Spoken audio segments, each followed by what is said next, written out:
저희 집에 큰아들 한윤이가 있습니다.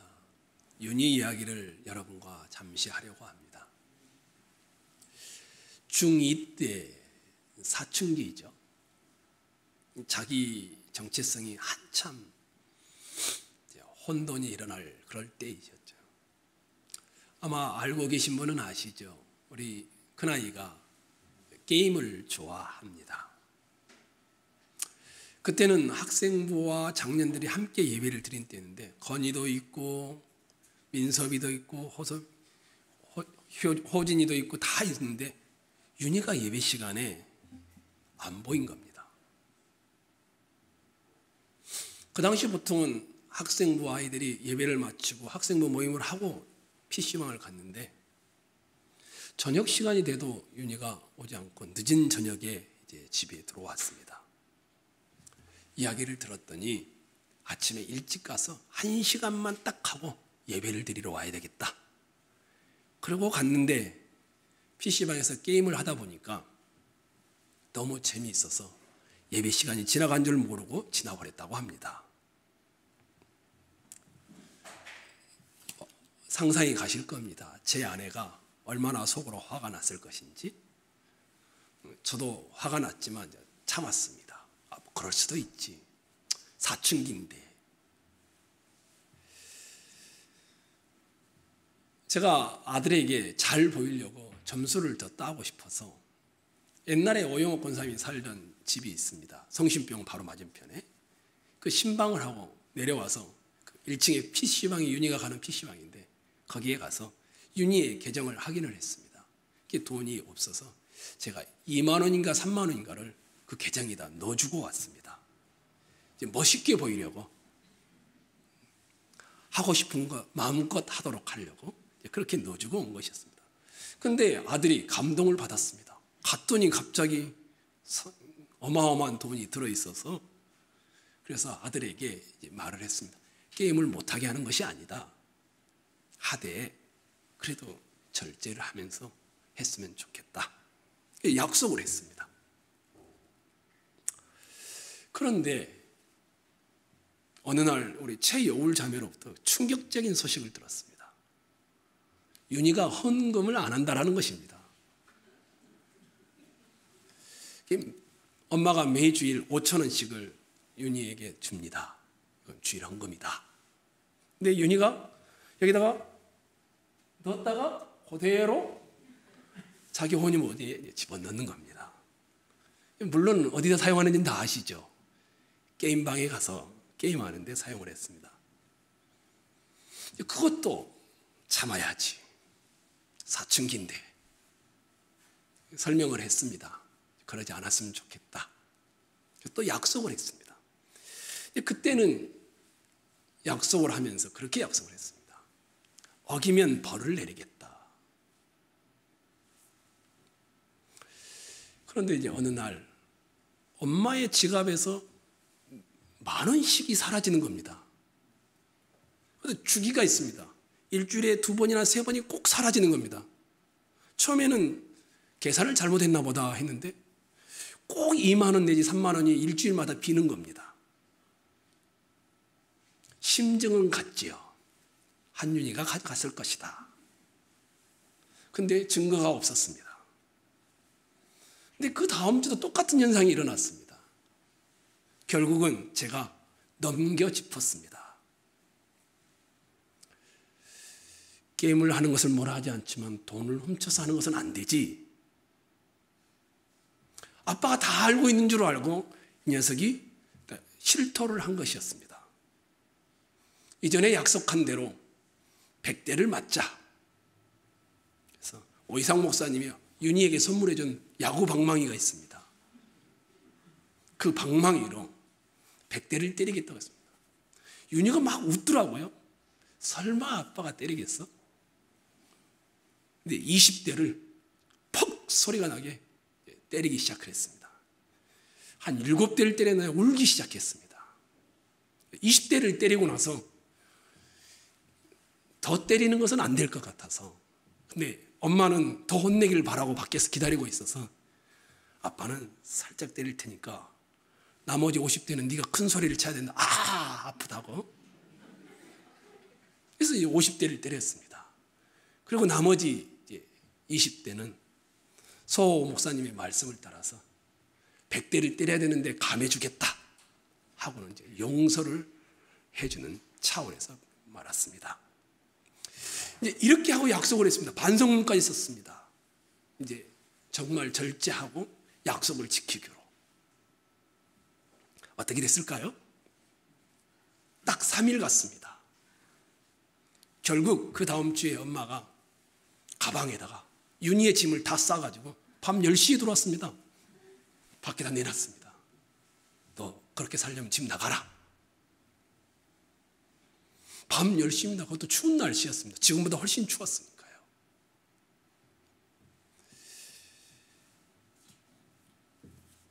집을 내보냈습니다. 6시간이 지났습니다. 그런데 누가 걱정을 할까요? 엄마는 걱정을 잘 안 합니다. 독합니다. 제가 걱정을 하기 시작했습니다. 어머니께 전화를 했습니다. 주무시다 받았으니까 어떻게 했습니까? 윤희가 안 왔다라는 겁니다. 호진이에게, 민섭이에게 카톡을 보냈습니다. 거기도 윤희가 없습니다. 안에 있는 제가 안절부절 못해서 이 녀석이 어떻게 된 거 아니야? 그래서 저 혼자 문을 열었다 닫았다. 근데 잘 들으니까 옥상에서 무슨 소리가 나는 거예요. 제가 민감하잖아요. 옥상에 갔더니 이놈이 거기에 있는 겁니다. 그래서 다시 데리고 와서 밑에 데려와서 용서해주고 또 그 녀석에게 그러지 않았으면 좋겠다라고 또 충고도 하고 이제 그렇게 보냈습니다. 물론 제 아내한테 혼났죠. 아빠가 모질지 못해서 아들을 버린다고. 채찍질을 하면서도 내쫓으면서도 분명히 잘못한 그놈이고 나가면 그놈이 고생인데 집안에 있는 내가 마음이 더 불안한 겁니다. 왜 그럴까? 이게 아버지와 아들의 관계이니까 그렇습니다. 혈육 관계이니까. 왜 그럴까? 때리면서도 또 집을 내쫓으면서도 사랑하고 있다는 것이 드러난 것이었죠.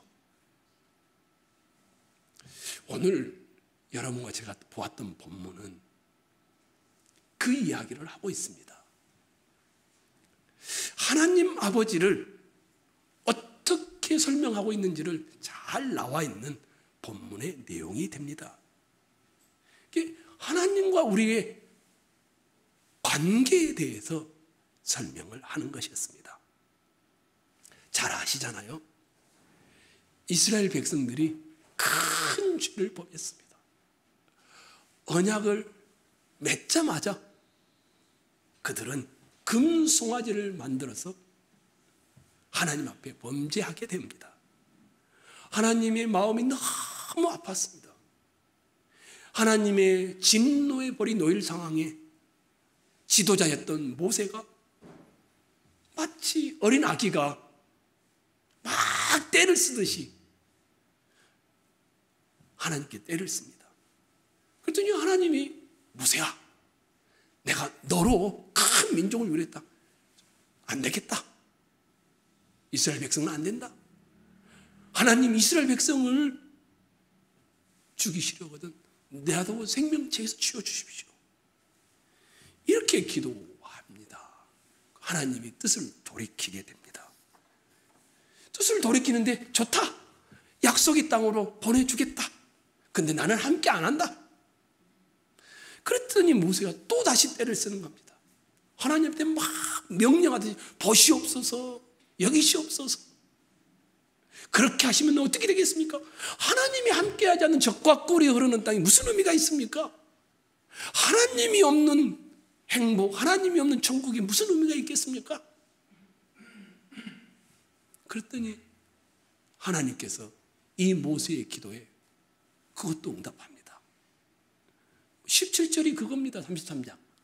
여호와께서 모세에게 이르시되 내가 말하는 이 일도 내가 하리니 너는 내 목전에 은총을 입었고 내가 이름으로도 너를 알미니라. 그래, 내가 그럼 함께 가겠다. 그랬더니 모세가 18절부터 또다시 기도를 하는 겁니다. 원하건대 증표를 보여주십시오.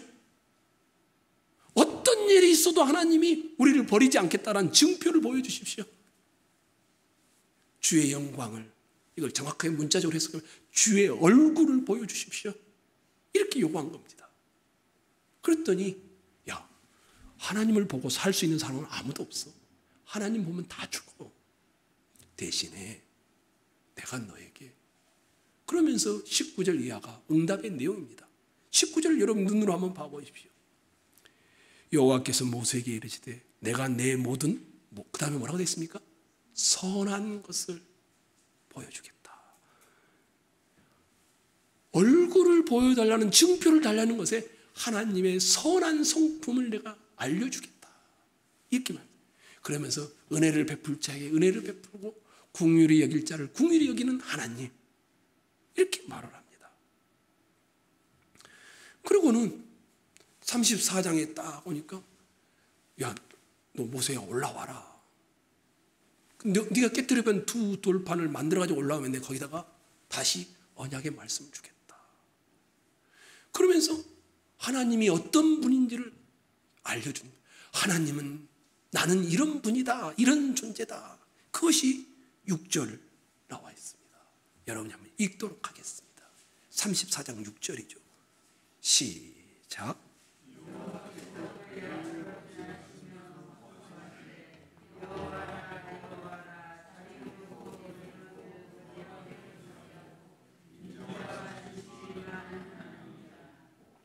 모세가 요구했던 것과는 좀 다릅니다. 하나님, 증표를 주십시오. 절대 버리지 않겠다는 증표를 주십시오. 그런데 하나님은 그 모세의 요구에 내가 누구인지를 설명하는 것이었습니다. 그런데 이게요, 여기 앉아있는 여러분과 제가 반드시 기억해야 될 기독교 신앙의 핵심 중에 핵심입니다. 사람들은 다 본성적으로 종교성을 가지고 있습니다. 신이 없다고 말하는 사람도 종교성을 다 가지고 있습니다. 그 종교심은 샤머니즘입니다. 우리나라 말로는 무속신앙이라고 합니다. 뭡니까? 종교의 대상이 되는, 크게 관심이 없습니다. 비나이다, 비나이다. 빌고 있는 사람의 간절함, 빌고 있는 사람의 진정성, 빌고 있는 사람의 열심, 여기 위에 종교가 서 있습니다. 그래서 그 대상에 부처이든 삼신 할머니이든 산신령이든 조상이든 아니면 기독교 하나님이든 관계없습니다. 누구이든지 관계없고 빌고 있는 나의 열심을 보시고 정성을 보시고 간절함을 보시고 답을 주십시오. 이게 무속신앙입니다. 믿는 대상이 무엇이든지 관계없습니다. 하늘이든 땅이든 감동을 받으시고 어떤 신이든지 산신령이든지 누구든지 귀신이든지 관계없습니다. 감동하여 내 소원을 들어주십시오. 그러기 위하여 치성을 드리고 지극한 정성을 들여 그 결과를 얻어내는 것이 무속신앙입니다. 이것이 기독교에 오면 뭐라고 되어집니까? 기복신앙이라고 합니다. 그런데 기독교는 이것과는 너무 다른 종교입니다. 확연히 다릅니다. 기독교는 우리가 믿는 대상에 대한 계시가 드러난 계시의 종교입니다.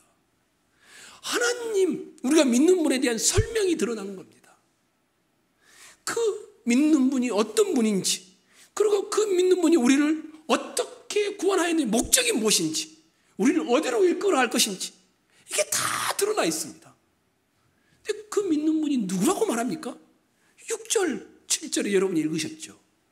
여호와라, 여호와라, 자비롭고 은혜롭고 노하기를 더디하고 인자와 진실이 많은 하나님이라. 인자를 몇 대까지? 1000대까지 베풀며 악과 과실과 죄를 용서하리라. 하나님이 어떤 분인지를 설명합니다. 하나님은 은혜로우시고 자비로우시고 노하기를 더디하시고 인자와 진실이 많은 분이다. 지금 이스라엘은 금송아지를 만들었습니다. 가장 하나님을 반역한 겁니다. 그것도 구원하여서 내가 너희를 이런 목적을 가지고 구원했다. 언약을 맺고 너는 내 아들이고 딸이다. 이 순간에 그들이 금송아지를 만든 것이었습니다. 그런데 하나님이 그들에게 하나님이 어떤 분인지를 말하고 있는 것입니다. 혹시 하나님이 출애굽기 초두에 가면 모세를 부르시죠. 모세야, 내가 저 백성을 구원하기 위해서 너를 애굽으로 보내겠다. 그랬더니 모세가 가지 않고 질문을 합니다. 하나님이 어떤 분인가요? 저들이 나한테 물어볼 텐데 내가 뭐라고 대답합니까? 그랬더니 하나님이 뭐랍니까? 나는 스스로 있는 자다. 이게 우리말로는 이게 무슨 말이지? 잘 약간 어려워요. 근데 영어로는요, I am that I am입니다. 뭐냐면 나는 나다. 이런 말입니다. 이걸 좀 풀어보면 나는 언제나 나인 하나님이다. 이걸 우리식으로 풀어보면 네가 실수했다고 내가 너에 대한 사랑을 버리는 그런 하나님이 아니라는 겁니다. 하나님은 언제나 하나님이라는 겁니다. 약속했는데 착하게 사니까 그 약속을 내가 했는 것을 지켜주고 착하게 안 사니까 그 약속했던 것을 안 지키는 그런 의미가 아니라는 겁니다. 여호와라, 여호와라, 자비롭고 은혜롭고 노하기를 더디하고 인자와 진실이 많은 하나님. 이 말이 바로 그 말입니다. 근데 이런 설명을 가장 잘해놓은 것이 김상엽 집사님이 나와서 함께 성경 낭송을 했던 시편 103편입니다. 시인이 너무너무 감격합니다. 내 영혼아 여호와를 송축하라. 내 속에 있는 것들아 다 그의 거룩한 이름을 송축하라. 내 영혼아 여호와를 송축하며 그의 모든 은택을 잊지 말지어다. 그가 내 모든 죄악을 사하시며 내 모든 병을 고치시며 내 생명을 파멸해서 속량하시고 인자와 공의로 간을 씌우시며 좋은 곳으로 내 소원을 만족하게 하사 내 청춘을 독수리같이 새롭게 하시는도다. 여호와께서는 공의로운 일을 행하시며 억압당하는 모든 자를 위하여 심판하시는도다. 하나님을 너무 찬송하며 감탄에 터져나오는 감격의 찬송의 시입니다. 이유는 뭐냐면 자격이 하나도 안 됐는데 하나님이 복을 주신다는 겁니다. 그 복이 죄를 사하고 병을 고쳐주시고 우리의 소원을 이루어 주시는 그 아름답고 영광스러운 하나님이라는 겁니다. 이 사실을 이 시인이 어디서 가져왔을까요? 여러분이 우리 103편 한번 보여주실래요? 7절에서 한번 9절을 여기를 보고 한번 읽었으면 좋겠습니다. 7절 한번 읽겠습니다. 시작.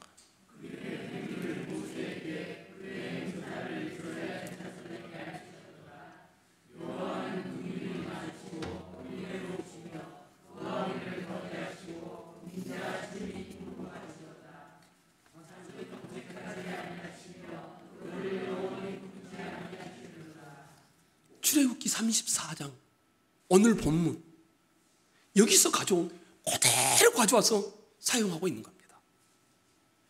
하나님을 어떤 분으로 시인이 인식했냐면 출애굽의 역사를 통해서 자비롭고 은혜로우시고 노하기를 더디하시고 인자하심이 풍부하신 그런 분. 금송아지 사건 끝에도 하나님이 진멸하지 않으시고 그 은혜와 자비를 베푸셨다는 겁니다. 모세와 이스라엘 백성에 나타나셨고 항상 경책지 아니하시며 너를 영원히 품지 아니하시는 하나님이심을 이 출애굽기 금송아지 사건을 보면서 시인이 하나님은 이런 분이시구나 발견한 것이었습니다. 출애굽기 34장 7절로 8절에 인자를 언제까지 베푼다고 합니까? 몇 대까지? 1000대까지. 악과 과시와 죄를 용서하리라. 그러나 벌을 면제하지는 아니하고 아버지의 악행을 자손 3, 4대까지 봉하리라. 이게 관용구입니다. 인자를 1000대까지, 벌은 3, 4대까지. 무슨 말일까요? 하나님의 자비는 끝이 없다는 것입니다. 하나님의 벌은 찰나, 잠깐이라는 그런 개념입니다. 복을 베푸시고 자비를 베푸시는 이것이 하나님이, 우리가 믿는 하나님의 속성이라는 겁니다.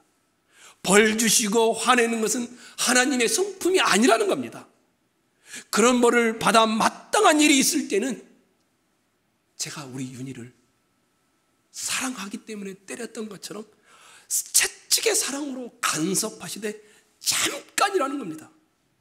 화를 내시고 노하시는 것은 하나님의 속성이 아니라는 겁니다.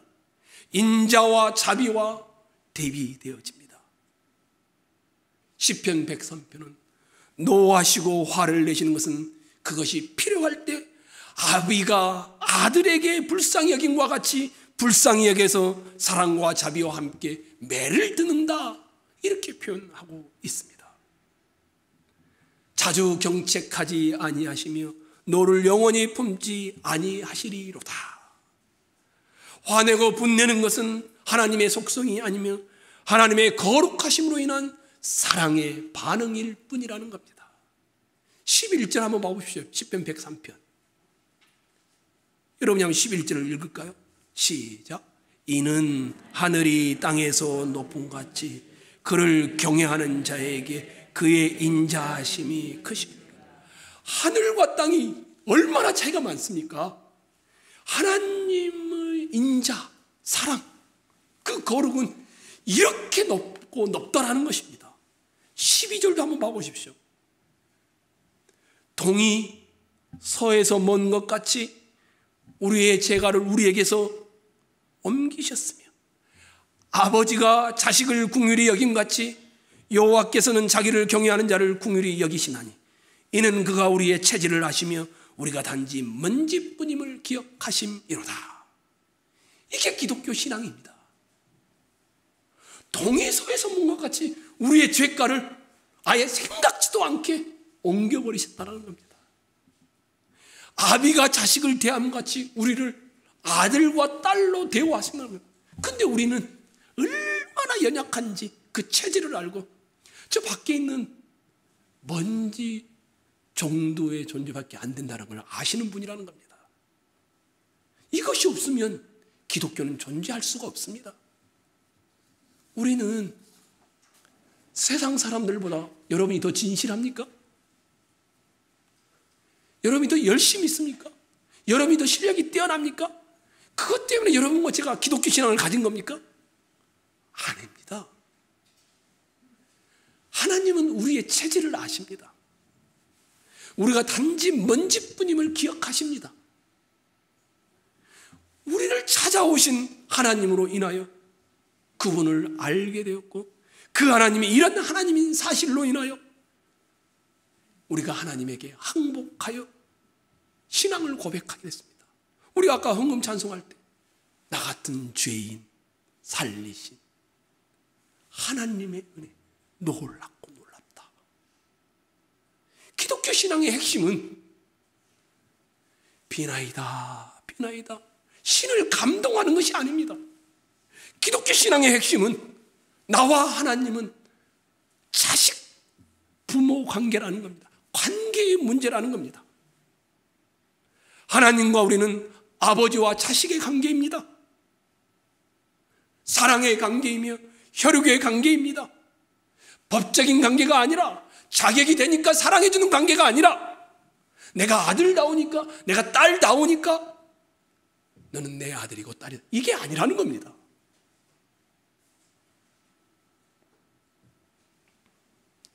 오늘 첫 예배를 시작하면서 묵도했었죠. 로마서 8장 1절로 2절. 8장 1절로 2절 바로 그 전에 7장이 나옵니다. 속사람으로는 하나님의 법을 즐거워한데 내 지체 속에 다른 한 법이 활동하고 있는데 마음의 법과 싸워서 내 지체 속에 있는 죄의 법으로 나를 사로잡는다. 그러면서 이렇게 공고한 사람이로다. 이 사망의 몸에서 누가 나를 건져내랴. 안다라는 겁니다. 잘 살아보려고 한다라는 겁니다. 지켜보려고 한다라는 겁니다. 근데 안 되더라는 겁니다. 그렇게 자기를 뭐라고 하냐면 공고한 사람이다.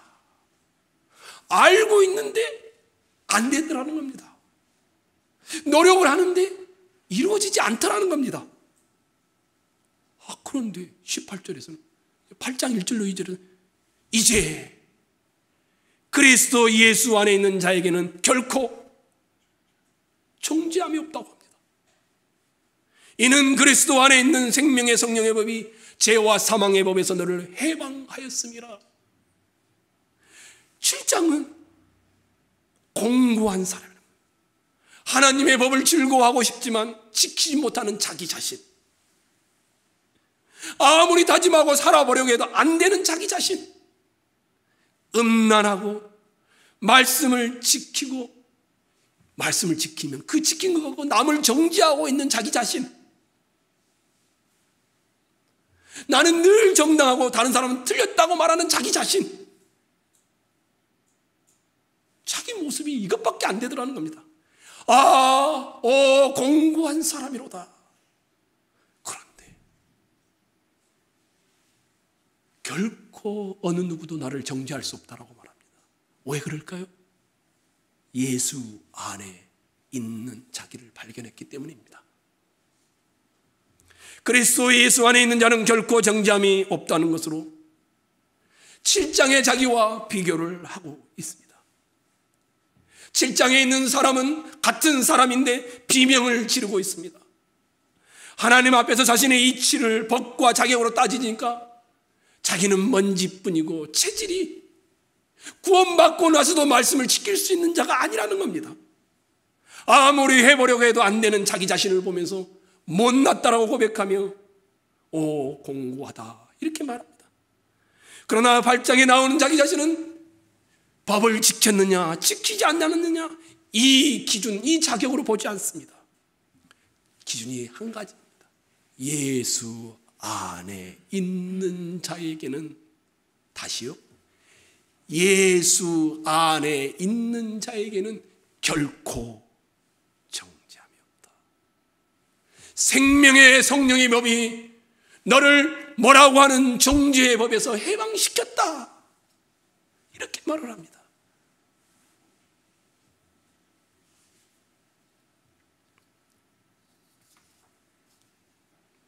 이것을 오늘 본문대로 하자면 우리와 하나님의 관계는 혈육의 관계라는 겁니다. 법적인 관계가 아니라 너 착하게 살았지, 너 기도했지, 너 성경을 읽고 있지, 너 예배에 참석했지, 그래, 그러니까 내가 너 사랑해 줄게. 이것은 무속신앙입니다. 비나이다 비나이다, 내가 이렇게 정성을 쏟아오니 도와주십시오. 기독교의 출발은 거기가 아니라는 겁니다. 공고한 사람이 8장 1절에 결코 정죄함이 없는 사람으로 바뀌는 이 한가운데 이런 표현이 들어있습니다. 우리 주 예수 그리스도로 말미암아, 우리 주 예수 그리스도로 말미암아 하나님께 감사하리로다. 자기가 한 윤리적 착함이나 행동으로 관계에 성립되는 것이 아니라 예수로 인하여 관계가 성립됐다라는 것입니다. 기독교는 그래서 은혜의 종교라고 합니다. 율법이나 정죄의 종교가 아닙니다. 출애굽기 33장 마지막과 34장 초반부는 우리와의 관계에서 하나님이 어떤 분인지를 묘사해 놓았습니다. 하나님과 우리의 관계. 사랑 안에는 두려움이 없고 온전한 사랑의 두려움을 내쫓나니 두려움에는 형벌이 있음이라. 두려워하는 자는 사랑 안에서 온전히 이루지 못하였느니라. 하나님과 자신의 관계가 아버지와 아들의 관계로 여기는 사람은 자기의 자격을 보면서 따지지 않습니다. 내가 이것밖에 못했는데 너무 죄송합니다. 이것은 두려움을 낳습니다. 자기가 아들이고 딸이라는 걸 안 사람은 사랑 안에 있기 때문에 두려움이 오지 않습니다. 내가 못났어도 나는 여전히 하나님의 자녀이다. 이것을 알기 때문입니다. 우리의 신앙을 보아야 합니다. 혹시 하나님을 향하여 비나이다 비나이다 무속 종교의 신앙 안에 두고 있지는 않습니까? 부모와 자식 간의 사랑으로 이해하면 우리는 신앙생활이 삶의 생활이 달라지게 됩니다. 혈육의 관계와 같이 사랑으로 되어 있고 법과 자격으로 되어 있지 않다라는 것입니다. 자격을 따지면 여기에 우리 모두는 다 두려움에 처할 수밖에 없습니다. 내가 무슨 자격으로 하나님께 은혜를 받겠습니까? 내가 어떤 자격이 돼서 하나님으로부터 내가 축복을 누리겠습니까? 저는 그럴 만한 자격을 갖추지 못했습니다. 부모와 자식 간의 관계는 자식이 아무것도 가진 것이 없어도 부모에게 큰 소리를 칩니다. 모세가 이걸 알았던 겁니다. 그래서 때를 썼던 겁니다. 우리 집에 아이들 보십시오. 안 먹으면 자기가 손해인데 근데 부모한테 협박을 합니다. 안 먹겠다라고. 왜요? 부모의 사랑을 담보하고 있기 때문입니다. 나 집 나갈 거야. 집 나가면 자기 손해이죠. 자식 한 명 키우는데 돈이 얼마나 드는데. 근데 부모가 어떻습니까? 정말 나가버릴까 봐 문 앞에 서서 못 나가게 막고 있죠. 왜요? 관계가 다른 겁니다. 사랑이기 때문입니다. 그리스도인이 된다는 것은 뭘 말할까요? 하나님과 사랑의 관계에 들어왔다는 것을 말하는 것입니다. 여러분, 자녀답지 못할 수도 있습니다. 여러분이 힘들게 너무 지치게 살아올 수도 있습니다. 공부 못해도 여러분 자식들 어떻습니까? 엄마 아빠를 향해서는 큰 소리 칩니다. 부모와 자식이기 때문입니다. 공부 못한 것은 못한 것이고 피자를 먹고 싶다고 사달라고 떼를 씁니다. 왜요? 부모와 자식 관계이기 때문입니다. 이게 기독교 신앙입니다. 제대로 된 신앙을 가지면 사랑하는 것만큼 자신에게 채찍질하게 되어 있습니다. 11월 2일 날 깜짝 놀란 뉴스를 하나 제가 접했습니다. 개그우먼이죠. 박지선 씨가. 아마 다 아실 겁니다. 엄마와 함께 집에서 허망하게 세상을 떠난 것으로 발견되었죠. 원인은 밝혀지지 않았습니다. 근데 이 박지선 개그우먼은 스타 중에 스타지요. 고려대학교 사범대학 교육학과를 졸업했습니다. 아주 착실하게 엘리트 코스를 밟아가는 그런 자매였죠. 그런데 늘 사람을 웃기는 것이 즐거워서 그냥 KBS의 공채에 응모했다가 개그맨이 된 것이었습니다. 2007년도에 데뷔를 했는데 2007년도에 KBS 연기대상에서 개그맨 코미디 부문에서 신인상을 수상했습니다. 2008년도에는 여자 최우수상을 수상했습니다. 2010년도에 다시 코미디 부문 여자 최우수상을 또다시 수상했습니다. 이 정도가 아닙니다. 이분은 아무도 모르게 이번에 밝혀졌죠. 아주 불우한 가정의 대학생, 어렸을 때 중학생 때부터 꾸준히 8년이 넘도록 그 가정의 생활비와 학비를 다 지원해 온 겁니다. 이 정도가 아니었습니다. 이분은 사람들 앞에 서면 아마 여러분이 지금도 동영상을 찾아가 보시면 EBS에서 방송했던 건데요. 저는 제가 못생겼다라고 생각한 적이 한 번도 없습니다. 이런 내용을 말합니다. 저는 독특한 매력이 있다고 생각합니다. 이렇게 생긴 얼굴은 세상에 단 하나밖에 없지 않습니까? 당당하게 밝혔던 그런 사람입니다. 다시 태어나도 저는 저로 태어나고 싶습니다. 피부에 이상이 와서 피부 질환을 해서 화장을 할 수 없을 때도 사람들 앞에 숨기거나 그러지 않습니다. 당당하게 밝혔습니다.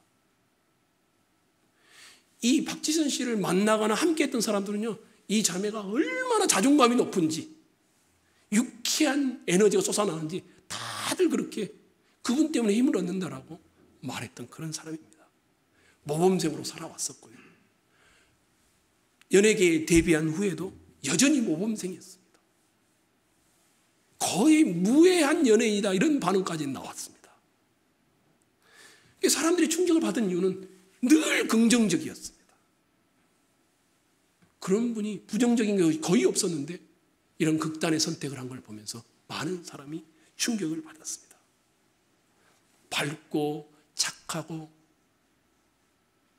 배려심이 깊은 내 친구였는데 이렇게 말하는, 자신의 인생과 모양과 삶을 빌려서 다른 사람을 다독일 줄 알았던 긍정의 사람이었는데, 힘들 때 내 옆에서 웃어줘서 고마웠는데, 너무 좋은 사람이었는데 글들이 그렇게 올라왔습니다. 제가 이 이야기를 쭉 들으면서 이 박지선 씨가, 그리고 그것을 지켜보던 엄마가 얼마나 힘들었을까, 얼마나 힘들었으면 그런 선택을 했을까. 그러면서 저와 우리 교회 지체들을 보게 됐습니다. 저렇게 화려함 가운데 있는 연예인의 삶을 산 그도 저렇게 힘들어서 했더라면 늘 어려운 가운데 살아가는 우리 교회의 지체들 얼마나 힘이 들까, 이런 생각을 하게 됐습니다. 게다가 우리는 직장 생활을 하거나 사회 생활을, 가정 생활을 하면 늘 더 잘해야 된다라는 이런 충고를 받잖아요. 더 성공해야 되고 더 행복해야 되고. 기독교 신앙은 그런데 그런 걸로 우리의 자격을 갖춘다고 말하지 않습니다. 저는 여러분에게 여러분 충분히 잘하고 있으니까 더 잘하지 않아도 된다라고 말하고 싶습니다. 여러분 더 큰 성취를 하지 않아도 됩니다. 여러분 지금 지나칠 정도로 잘하고 계시니 걱정하지 않으셔도 됩니다. 우리의 신자의 신앙의 현실이 소두에서 말했던 것처럼 무속신앙적인 종교성이 너무 강합니다. 늘 잘해야 돼, 더 정성을 기울여야 돼. 이것이 하나님 앞에도 똑같습니다. 그렇게 실패하면 기도할 때마다 실패된 그 모습이 너무 안타까우니까 자기의 자격의 미달을 자책하면서 하나님을 무서워하는 그런 분으로 있습니다. 이것은 잘못된 것입니다. 아비가 자식을 다루듯이 우리의 체질을 아시는 하나님이 시편 103편에 말하고 있습니다. 13절로 15절도 한번 보여주실래요? 13절로 15절. 오이상 목사님. 13절로 15절입니다. 한번 읽어볼까요? 13절에서 15절. 시작. 긍휼히 여김같이 여호와께서는 자기를 경외하는 자를 긍휼히 여기시나니 이는 그가 우리의 체질을 아시며 우리가 단지 먼지뿐임을 기억하심이로다. 인생은 그날의 불과 같으며 그 영화와 들의 꽃과 같도다. 기억했으면 좋겠습니다. 아버지가 자식을 긍휼히 여긴 같이 하나님은 자기를 경외하는 자를 늘 그렇게 대우합니다. 여러분과 저는 잠깐 피었다가 져버리는 들의 꽃보다도 못한 존재이지만 하나님과 우리의 관계는 너무 높고 너무 길어서 도저히 측량할 수가 없습니다.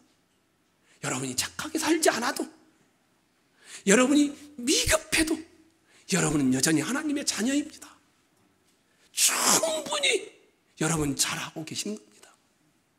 이게 기독교입니다. 데살로니가전서 5장에 항상 기뻐하라, 쉬지 말고 기도하라, 범사에 감사하라, 이것이 그리스도 예수 안에서 너희를 향하신 하나님의 뜻이니라. 이건 명령형이 아닙니다. 기도하라, 기도하라, 기뻐하라, 기뻐하라, 감사하라, 감사하라, 그런 의미가 아닙니다. 하나님이 예수 안에 있는 자는 기뻐하고 감사하고 기도하게 만들겠다라는 약속입니다. 이것이 그리스도 예수 안에서 너희를 향하신 하나님의 뜻이니라. 예수 안에 있는 자, 여러분은 예수 안에 있기 때문에 그 어떤 것도 정죄를 받지 않습니다. 예수 안에 있는 자, 하나님과 아버지의 자식의 관계로 있는 여러분이 기억했으면 좋겠습니다. 모세에게 나타나 여호와라 여호와라 자비롭고 은혜롭고 노하기를 더디하시고 인자와 진실이 많은 하나님이라. 이 하나님은 우리에게도 동일한 하나님이십니다. 천대까지 은혜를 베푸시는 그 하나님, 이스라엘의 가장 수치스러운 범죄 앞에서도 하나님의 은혜와 자비와 공율이 얼마나 크시고 노하는 것이 얼마나 작은 일인지를 보여주셨던 그 하나님, 절대 하나님의 하나님 되시면 중단되거나 변개되거나 바뀔 수 없는 그 하나님, 여러분의 특권이고 자랑이고 여러분이 이해해야 될 신앙입니다. 당당하십시다. 여러분 충분히 잘하고 계시니 너무 자책하지 마십시오.